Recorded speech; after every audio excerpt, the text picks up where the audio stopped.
হ্যাঁ, পাশের বাড়ির কাকিমা হাই তুললো আর তুমি ওনাকে দেখে নিজের মুখটা ঘরের মাঠের মতো হা করে ফেললে। এটা কি কোনো ভাইরাস, নাকি তুমি ওনার মতো অলস হয়ে গেছো?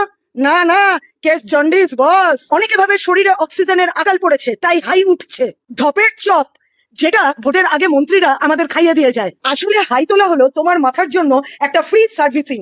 সারাদিন কাজ করে ব্রেন যখন ল্যাপটপের মতো গরম হয়ে যায়, তখন হাই তুললে এক ঝলক ঠান্ডা বাতাস ভেতরে ঢুকে ব্রেনকে কুল ডাউন করে দেয়। অর্থাৎ হাই তোলা মানে তোমার ব্রেনের এসি অন হয়ে যাওয়া। কিন্তু অন্য কাউকে দেখে আমাদের কেন হাই ওঠে? একে বলে মিরর নিউরনের খেলা। এটা অনেকটা ব্লুটুথ বা ওয়াইফাই কানেক্ট হওয়ার মতো। You know what I mean. আপনার ব্রেন যখন অন্য কাউকে হাই তুলতে দেখে, সে ভাবে আরে ও নিশ্চয়ই টায়ার্ড, চলো আমিও একটু হাওয়া খেয়ে নেই। এটা আসলে একটা সিগন্যাল যে আপনি সামনের মানুষটার মনের অবস্থা বুঝতে পারছেন। তাই কাউকে দেখে হাই তুললে বুঝবে তোমার ব্রেনের সিগন্যাল একদম স্ট্রং।